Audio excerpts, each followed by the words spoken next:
Welcome back to the Transfigured Life. My name is Luther, and I'm met here with Father Jonathan. What's up, Father?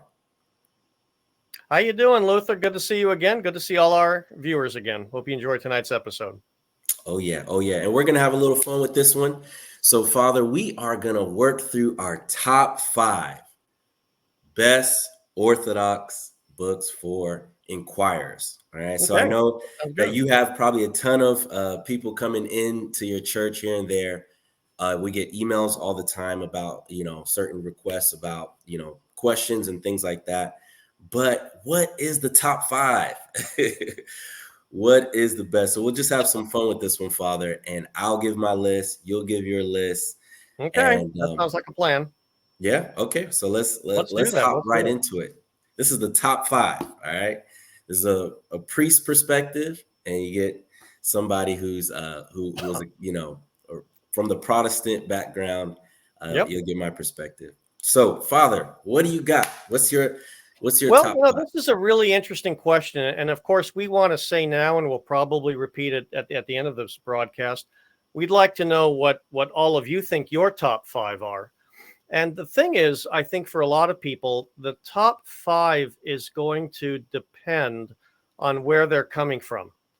So they could be coming from Protestantism, but Protestantism is not this monolithic blob of people who don't like Catholics or Orthodox. This is a really wide range of belief, from high liturgical church to low non-liturgical church, and everything in between. So we have people coming from there. We have people coming from the Roman Catholics. We have atheists and New Agers and everything in between. So Right. I start from that perspective. One of the reasons for my top 5 list is I've had a lot of people come from a lot of those different backgrounds, but mostly coming from the Protestant background. So I'm thinking kind of that way. And the first book that I'm going to introduce is this book right here, Orthodoxy and Heterodoxy. Oh, okay. This is by. I don't think you have that on your top 5. I'm pretty sure. I was gonna surprise you, but Oh, that was your number. Oh, okay. No. You're good. I spoiled it for you, Luther. No, I'm sorry. it's all good. But you know what? Anybody watching this show who doesn't know what this book is, one of the things that's really kind of cool is you go through the table of context. It talks about why doctrine matters, then orthodoxy, heterodoxy, and heresy, Roman Catholicism, right. The Magisterial Reformation, the Radical Reformation, Revivalism, non-mainstream Christians, and so forth and so on, going into Islam and Judaism and so forth. So you could have a person, in my opinion, this is why this is my number 5, who could be coming from any of those areas, and they want to know what's really different between what I believe and what you guys believe. And this is a book that could give them a very solid foundation for knowing why. So true, Father. So true. That book, man, it's such a good reference book for me when I'm having conversations with people. And I love it for that reason. Like Father Andrew Stephen Damon, that's a very well put together book, just the way that it is. And I feel like it can benefit so many different people, from no matter if you're from a Protestant background, Roman Catholic, even agnostic of some sort, it's really helpful. So absolutely. Yeah. Great. Sorry to ruin your evening, buddy. I didn't realize that was your number 1. No, that wasn't my number 1. Oh, wasn't your number 1? Okay. I will show you my number. No, I was torn between that and another book where I was going to give that like an honorable mention kind of thing. Oh, okay. But so my top 5. Let me say one more thing about orthodoxy and heterodoxy to those of our viewers watching. You may have people, especially those of you who've been Orthodox a long time, or you come from a particular background, and you may have someone who visits your parish and says to you, what's the difference between where I am, which is not where you came from, and your faith? And no matter where you come from, Orthodoxy and heterodoxy gives you a fairly good background, a concise, substantive evaluation of the differences, but primarily focus on what they teach, and then of course what we teach and how to make that comparison. And that's really important. If you're a Roman Catholic and a Calvinist comes to you, you may not know how to answer the question. If you come from a Calvinist background and a Roman Catholic asks you that, you may not know how to answer the question. But this book will help you understand how to qualify and quantify your discussions and your answers. Yeah. Okay. No, that's good. So my top 5. So my number 5 would be Know the Faith. I don't know if you could see it. Sorry. No way. No way. The light is so rough on here. Sheesh. No, now I'm upset. Was that up there for you? That was my number 4. My number 3. Okay. That was my number 3. My bad, Father. That's okay. Tell me why you like it. Okay. So why is it glaring like that? Okay. Well, Know the Faith. It's a good read. It is. I love, and like I said, I come from the Protestant background, right? So I like the way that it's put together, right? So if you look at the table of contents, like it tackles the Eucharist, what the church has to say, talks about grace, salvation, justification by faith, tradition and scripture, the veneration of the Virgin Mary, and just breaks down things that usually are stumbling blocks for Protestants. And what it does is it speaks a language that's very familiar to them, right? So it goes through scripture, right? What Protestant wouldn't be excited to hear that? Then after it goes through, talk about the fathers, we'll have some of what the earliest sources would say. Then it would tackle some answers or questions, certain objections that people would have coming from such a tradition. So it really is made in a way that's very palatable for those that come from a Protestant background, those that are from the West. So that's why it would be my top 5. That was going to be my 3, but I'll tell you what, there's one more thing about that book that I would add about it. And that is he takes as sort of a storyline, an interesting storyline. He takes the centurion Longinus, who was at the cross when Jesus was crucified, and Longinus is a saint in our church, by the way, and he takes him as a new convert through the faith, right? Discovering it, being baptized, attending church, Eucharist, the whole thing. And I think that's interesting from the perspective of what will my journey be like? Where am I going to start? What comes next? What happens when I get baptized, and so forth and so on. And Father Michael sort of makes that, weaves a thread from chapter to chapter with this story of Longinus converting. It's not a true story per se. He takes a real character in our history and weaves him into the tale. I have no doubt that some of Longinus's journey was like that, because we know a little bit about what church life was like back then. Right. So that was the interesting hook for me. I like the way that he took a saint in our church who was a convert to the faith and weaved the faith through his experience about coming into the body of Christ. Yeah, that's good. Well, so I know I spoiled your number 4, so that was Know the Faith. Right? Well, I'm crushed. I'm very crushed. So let me quickly go through my number 4, and then you go through yours. Go ahead. All right, I'll be brief. Go ahead. All right, so I got Religion of the Apostles here with me. Okay. All right. And this one here, right? I'll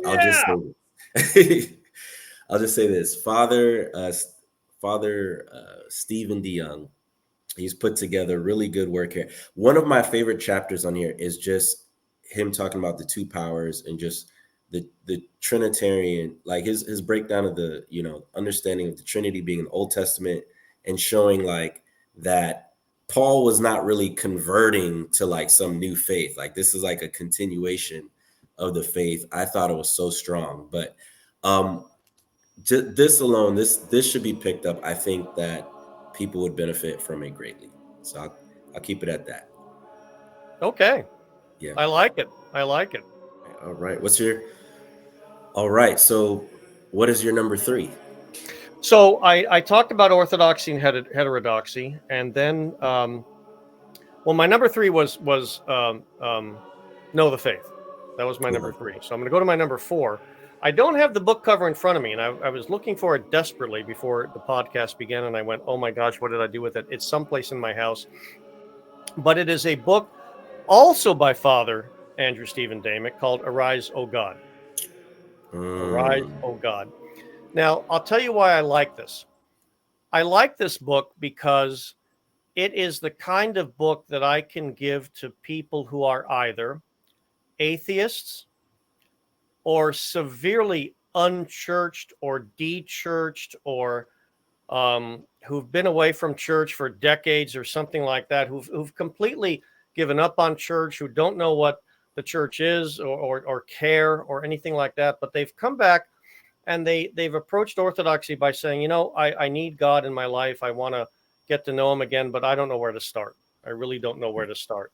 And if they've been away from whatever for decades, I don't want to introduce them back to where they're coming from and then lead them down a path to us. I kind of need to start from the beginning. And Arise, O God does exactly that, beginning with even what does the word gospel or evangelion mean, which I didn't know the origin of the word. I knew it meant good news, but I didn't understand or know its origins as a word that meant when a herald came into a town, this is during Roman times, came into a town to announce the evangelion, that there was a new emperor or a new boss in town and things were going to change and so forth and so on. And I thought that's a fascinating word for us then to use to describe the new Lord who's come to the world, who's come into the earth, and who's here announcing there's a new boss in town and a new life to live and so forth. And I just loved the book, and I've given it to people. They've loved it. And it gave them a touchstone for not from where they were, but from where they are now, and allow them to understand and reconnect to God in a way that, quite frankly, for many of them was never there before. And I'm quite happy with then that effect of that book on these people in that way. Helps them reconnect in ways they never were taught before. That's good. That's good. Okay, I like that. So I would say, and I agree with everything you just said. Like that is actually one of my favorite Orthodox books. It's very small too. It's small and concise. Yep. It's concise. Yeah. So love that. And but my number 3 would have to be. Are you familiar with Carlton, The Way? Yeah, Clark has written a number of I think at least 3 different volumes about Orthodoxy coming from different perspectives. Tell us more about what you like. Yeah, so this one says what every Protestant should know about the Orthodox Church. And so you have, Clark Carlton, who kind of shares his journey into Orthodoxy, kind of stumbles into some things. I believe in his when he was in seminary, if I'm not mistaken, and it just opened a rabbit trail where he started learning about the history of the church, and it was mind blowing.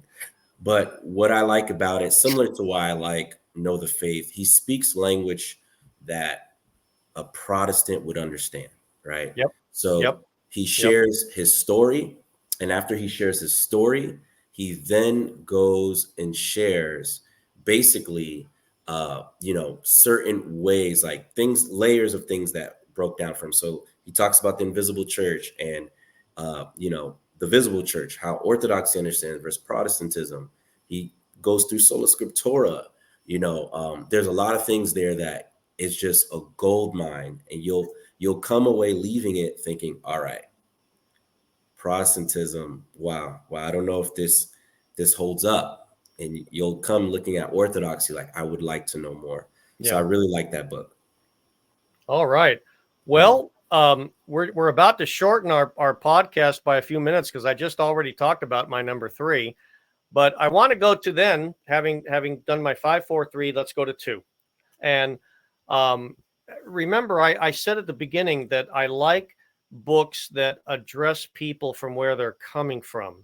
And right now, across the country, there are a lot of people who are discovering the church fathers. And I can't think of a better book than the church fathers talking about the church You fathers. you cheated. I cheated greatly on here. You cheated. That's Well, funny. you didn't have it on your list, so that's your No, loss, no, no. pal. Just But no, I'm messing with I'm really big in talking with some Protestants about the concept of where Timothy, St. Paul says to Timothy, Timothy, my son, what I've taught you, teach to other men, so that they could teach other men. And I remind Protestants when we read that verse, he's not talking to a church; he's talking to an individual person who we know from other segments of the epistles was a bishop. And so he's telling Timothy, in your role as a bishop, you're going to be instructing other men that presumably are going to become bishops, and then they're going to, instruct others. And so, what I faithfully handed over to you, hand over to others. So I ask Protestants, wouldn't it be cool if St. Paul represents the first generation, Timothy represents the second generation, and then he's talking about the third and fourth generations? Wouldn't it be cool to know what those third and fourth generation Christians were taught? And they go, yeah, that would really be cool. Okay, so here you go. It's right here, And when they start reading the fathers, I've got people who are in my church because they read Ignatius. I've got people in my church because they read Polycarp, or they read Justin Martyr, or people like that. So the Apostolic Fathers is the testimony of that third and fourth generation. In some cases, second.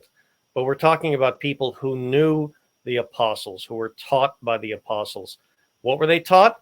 Again, you go back to the sources and you ask them yourself. This is what they were taught. They have it all here. And when you read that, you can't come away with any other thinking that they believed in baptismal regeneration, in the real presence of Jesus in the Eucharist, in apostolic succession, in bishops, in liturgical worship. They believed in everything that the Orthodox Church has carried forth to this day. It's hard to deny that. You can twist and contort it, and some people do, but it's hard to deny what's very clear and right in front of your face that they wrote very clearly. Facts. And Baby. I agree. That is an amazing selection, Father. Like, easily could be a number one. The only reason I didn't put it on my list, and I'll tell you why I didn't, was because I know some Protestants. You're not a cheater like me. That's why, Luther. You're a good man. I know some Protestants that have read the Apostolic Fathers and have the nerve to think that it's compatible with Protestantism. Yeah, well. So, I just figured, okay, maybe, just like in the same way, like people read the Bible, right, and think. So, I don't know. That's the only hesitation. I felt like maybe I should probably choose books that can interpret things for them a little bit. And, but that is a great selection. And I agree. It's really hard to read that and not come away with orthodoxy. All right. So we're down to our last two here. All right. Well, I just did my number two. I'm ready for number one, but you go for give us. Yeah. I got my last two. That's right. Okay. That's There right. you go. Okay. So that was number two for you. My number two is Rock and Sand. Oh, great book. Wow. Rock and Sand. This is a classic. Yep. Is a classic. Already a classic.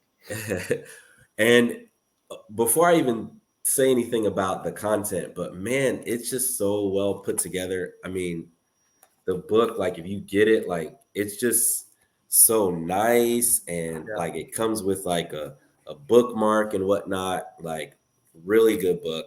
Yeah. Yep.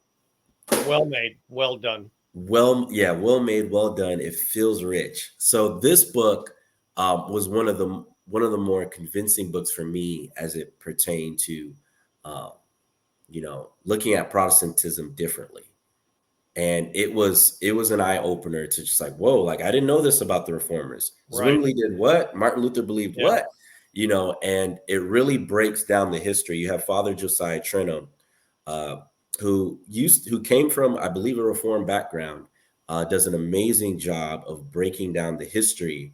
And he's not throwing shots too, right? So anyone who reads it, it's going to be fair. It's going to be respectful, balanced. Like, he's not getting any digs. Like, I've read certain books that seem to have, like, you could tell there's a little anger behind it or a little dig. You don't get that here. And like, I left after finishing that book, like, wow, not only is Protestantism sand, but these guys really just made their own religion. You know what I mean? Like, they really just decided to do their own thing. And whereas Orthodoxy is this foundation built on a rock. And so highly recommend. That's gonna be my number 2 right there. So what's your number 1 then? Let's get to that one. Are you ready for my number 1? I'm ready for your number 1. All right. So I did not tell you my number 1. No, you did not. I don't know what it is. All right, let me go. Where's the Dr. Seuss books? No, just kidding. All right, so Father, my number 1 is on the Orthodox faith. Oh my gosh. Saint John of Damascus. Love it. And this book, it's so, like, I like the way it's put together. It's so concise. And as you've probably seen a theme in some of my books, like these kind of breakdowns, that this book, like, literally, if anybody's ever gotten an Orthodox answer from me, I've probably consulted this first. St. John of Damascus is one of the greatest apologists that the church has ever seen, right? And not just as it pertains to icons, but literally, he summarizes the mind and the phronema of the fathers. Mm-hmm. And you could find that in a lot of his works. And I know in Orthodoxy, it's not really known to be, like, systematic theology and things like this. Is probably one of the closest things to that. Yeah, everybody says that. Yeah, it's the closest thing we have. Yeah, and it's wonderful. I recommend it for everybody. It's one of these. It's a book that I come to very often. So this is my number 1. So. Well, Luther, don't it ever let it be said that I don't listen to you, because I will admit I've never read St. John's book, and I'm going to read it this Lent. Okay, fair. Okay, all right. Okay. You've inspired me. That's going to go on my list, and I'm going to read it this Lent. Boom, you got it. So it's time for mine, and I'm gonna. You need a drum roll? What's that? Do you need a drum roll? I don't need a drum roll, although you can edit it in if you want to. I'm going to recommend and again, I have in mind people who are coming into the faith that want to learn about this. How do I learn this from where I'm coming from? Sure. How do I learn this as a journey? What have other people done to go through their journey? What did they have to do? What did they have to confront? What did they have to contend with? What were their stumbling blocks and things like that? And there's not a lot of those kind of books that talk about other people's journeys, but there is one about a group of people who back in the 80s had to deal with the process of becoming Orthodox. And one of them wrote a book that was called, guess what, Luther? Becoming Orthodox. There we go. Becoming Orthodox by Father Peter Gilquist, who I had the privilege of meeting and getting to know many times in my life, getting to meet him and talk with him and so forth, and found him to be just an extraordinary individual and quite a force of nature in his own right. He wrote that book about the journey of the 7 former Campus Crusade for Christ youth ministers who got involved in, after they left Campus Crusade, in getting together and asking the question, what was the early church like? And they formed, I think the group was called New Covenant something at the beginning, and it eventually became known as the Evangelical Orthodox Church. And as they were making their way through history, learning about the early church, learning that the early church was calling itself Orthodox and so forth, they did not know that the canonical Orthodox Church existed until at one point they came into contact with us. And as they say, the rest is history, when about 2,000 of them, 2,000 former evangelicals came into the Orthodox faith around February, I want to say, of 1987 or thereabouts. And it's been a phenomenal story of the tens of thousands who have come in since. And that book, therefore, is something that I like to recommend because it confronts, in the same method that Know the Faith does, and some of the others do, it confronts the journey. And the journey is always different for everybody. We can't tell someone when they come into the Orthodox Church, oh yeah, you'll be Orthodox in a year, you'll be Orthodox in 6 months, or you'll be Orthodox. It's different for everybody. I have people who are catechumens, inquirers, and catechumens for 4 years. I had people that were catechumens and inquirers for longer than that. And so we meet the person where they are, and we say, okay, what are you dealing with? You know, what's your journey like? And they say, one of the things I hear is, well, what did other people go through? You know, what did they confront? What did they have to deal with? And that's where Becoming Orthodox, to me, is a valuable book, because it highlights that journey of those 2,000 evangelicals who came into Orthodoxy back in the 80s. And it confronts issues like, how did they deal with Mary? How did they deal with liturgy? How did they deal with the topic of salvation? And a lot of other things that people coming from those backgrounds have to confront and work their way through. So I think it's a great book. Maybe not necessarily my number one, but certainly way up there. And again, depending on who I'm talking to and what their journey is turning into or turning out to be, I might say to them, you need to read this book, and it's going to be very helpful on every single time it has been. Okay. Okay. I respect it. I respect it. Different, but I respect it. All right, man. Well, we made it through. That's our top 5. Oh, wait a minute. We got one more thing to say. Okay. What's up? I got to interrupt. We got one more thing to say. Okay. To all of our viewers watching this today on Friday, the 9th, the 8th of March, or if you're watching over the weekend on the 9th and 10th of March, you'll want to know that on Monday, something really exciting is going to happen. And we're going to show that really exciting thing the following Friday, March 15th. So on Monday, the 11th, Luther and I and 2 very special guests are going to be meeting and talking and discussing, and the results of that are going to be showing up on Friday, March 15th. And let me tell you, you're not going to want to miss this one. Okay, so a little teaser out there, Father, huh? Hopefully a tease is enough for them to tune in. We want you to tune in. You're really going to like it. I'm telling you. Okay, sounds good. Sounds good.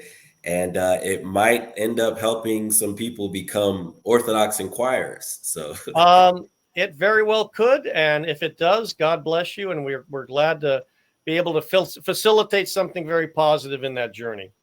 Nice, nice. Well, guys, tune in for that. That's going to be great. And also, let us know what is your top. Do you agree with some of the things that you found in our top 5? What would be yours?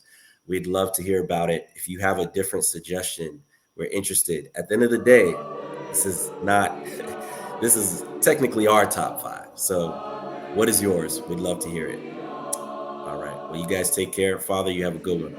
You too. Take care, and God bless you all.